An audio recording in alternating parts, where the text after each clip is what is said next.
Three things I wish I had known before starting my business. Are there things that you wish you had known before starting your business, or are there things that you wish you knew right now because you're thinking of starting the next evolution of your business, the next evolution of who you are? Or can you think back to when you started?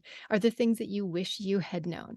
The things I'm going to share with you today are going to definitely change your perspective on your business and where it's at and what to do next, whether you're just getting started or whether you've been in business for a long time. Some of you, like me, have been in business for a while. So, my name is Elizabeth Ocean, and I've been in business for over 30 years now. I've been an entrepreneur, an entrepreneurial heart, and I also have done most of this in the realm of spirituality and wellness and holistic health and healing.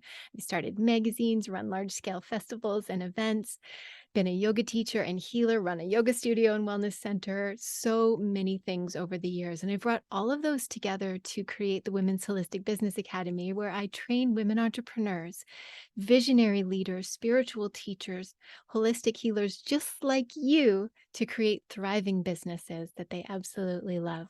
So I've got three things for you. You're going to want to get out your pen and paper today as I share these pieces of wisdom because they're definitely going to change your life. And no matter where you are watching this, go ahead and be part of our community by posting in the comments. Say hello, who you are, and what your business is so that I can get to know you and so that you can get to know each other and support each other as well. Because when we support each other in business, we can make a bigger difference. And that's what we're here to do, right? So, are you ready? These three things I wish I had known before starting, and I say my business, I say before starting any business because I have started about 16 businesses over the years. So, before I started any of these are things that I wish I had known, and I'm here to share them with you because I think that I know that they can make a huge difference. So, number one, this one comes this one I really was thinking about because of a recent post that I made in the Women's Holistic Business Network, which is where I share all my secrets and my trainings, and an incredible network of women are in there. And I did a post in there recently that was said, "What is the worst piece of business advice that you've ever received?" And then I shared one of the worst pieces of business advice I ever received in that. And I noticed that a bunch of other women, many of you who are watching and listening, also shared a similar piece of bad advice. And the advice was along the lines of, you can't do it all. You have to pick one narrow thing. And what I know of myself and the women that I work with is that we are multi passionate. We are super creative. We have different avenues that we want to go down. We are, in a lot of ways, Renaissance women, which means you're good at a lot of things and you are opening into a lot of different things. And you want to take all the different trainings. And I found that of myself. So I think I was about gosh, 19 or 20 years old. And I'd been taking a lot of different healing trainings and diving into healing and spiritual trainings since I was about 13 or 14. So I had been in the industry for probably 5 or 6 years and had been taking a lot of different workshops and trainings. And I felt like this feeling of I wanted to do a lot. I just knew back then that I wanted to do so many things and I wanted to take a lot of different trainings and I wanted to be multifaceted and multi-passionate and really creative. And that's what an entrepreneur truly is. And I think that that's what defines the difference between an entrepreneur and somebody who is just going down the road of being a maybe just a practitioner. Not just, I'm not saying the just to belittle, but I'm saying all you want to be is a practitioner and you don't want to be in business. You don't want to do the marketing, you don't want to be creative, you're not constantly creating a new business, but you'd be happy to be a practitioner and work in somebody else's business. And that is it. And then there are those of us who are like kind of crazy creative entrepreneurs, and we're the ones who own the wellness centers and run the retreats and the events, and we're constantly creating and we're constantly doing many, many things. For those of you who are like that, you'll relate to this experience. So anyway, I was 19 or 20 and I was working at an incredible summer camp on a bluff that overlooked the ocean as a leader. And I was also learning healing touch at the time. And I remember the woman that I was learning with at that place having a conversation with her out on the back deck overlooking the ocean. And I was visioning like all of the possibilities for my life. Like 19 years old, what is possible? What kind of greatness is going to come out? What kind of trainings are there for me to do? I wanted to go to study Chinese medicine because I had actually been training in martial arts and Eastern philosophy for about 5 years at that time. I wanted to study that. I also wanted to study the healing touch training that was, it was new. It wasn't brand new back then, but it was newer. There wasn't a lot of different healing trainings out there. Reiki hadn't come to the forefront as a really popular healing modality training. I hadn't done a lot of different things. So this was like the very first start of it for a lot of people. So anyway, I was studying that. I also wanted to study massage and I wanted to study nutrition and I wanted to travel to India, which I ended up doing. I wanted to learn and deepen my yoga practice. I wanted to host retreats. I wanted to teach. I wanted to travel all over the world. I wanted to do all these things. And I shared that with my teacher. And she said, "You have to pick one." And she didn't explain, and maybe she did mean it would be cool to see what she actually meant from this different perspective, because vantage point of looking back on it 25 plus years later, looking back on it would be totally different. But anyway, she didn't explain what she meant. And I took it to mean you have to pick one thing only and basically cut off the other parts of yourself. Like, be a healing touch practitioner, and that is it. Don't travel, don't take other trainings, don't do other things. And to me, that felt like it was like cutting a part of myself off because I wanted to be and do all the things. And I went on to take many different modality trainings in, oh my goodness, so many things. I spent years in India studying Ayurveda, meditation, and yoga. I spent years studying Eastern philosophy and Chinese herbal medicine. I studied all sorts of energy healing techniques from healing touch and Reiki to advanced integrative energy healing. I did a 3-year in-depth program in that. Oh my gosh, like where do I end? I studied shiatsu massage, Thai massage, hand massage, Indian head massage, all sorts of hands-on modality trainings as well. And I eventually had my own wellness center and yoga studio where I brought all those things together as well. And I put together a magazine and events. I hosted large scale transformational festivals, conferences, and events. And that evolved and led me to create the training academy that I have now for women entrepreneurs.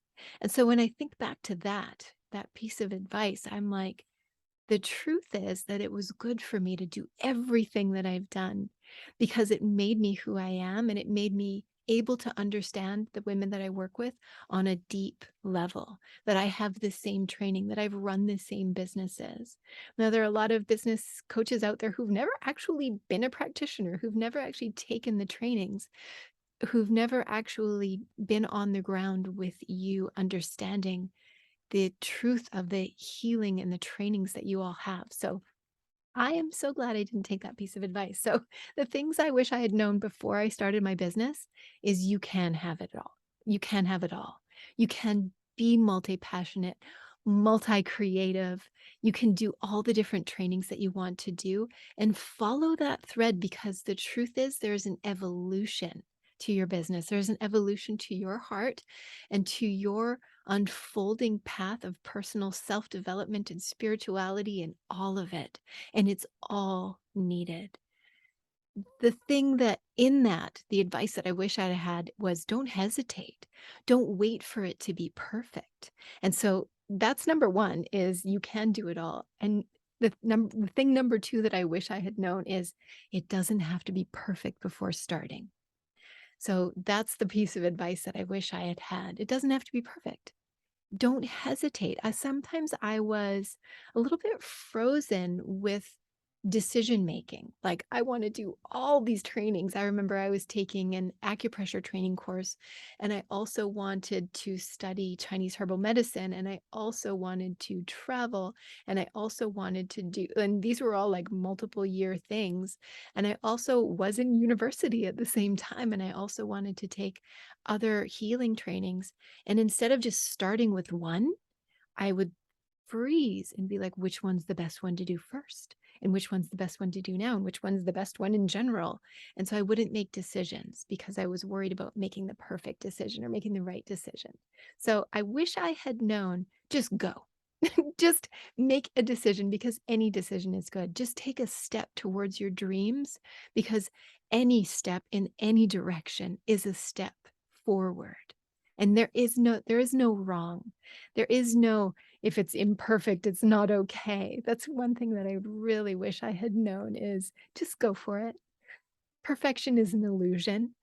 Just go. Perfection is a total illusion, and there's beauty and there's grace in movement, even if it's clunky, even if it doesn't seem to make perfect sense at the time.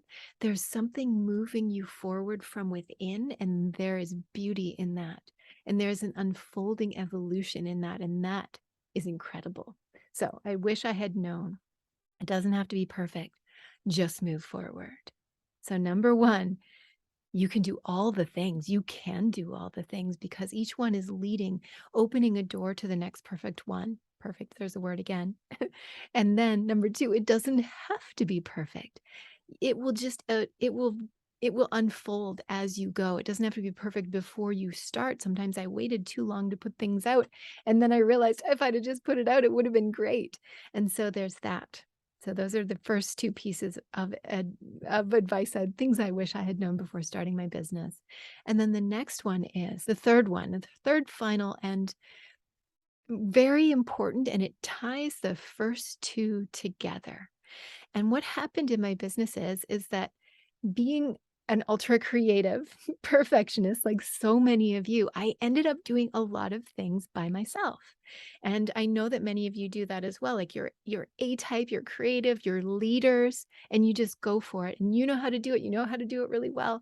And you know how to do it better than anyone else or quicker or whatever the things are.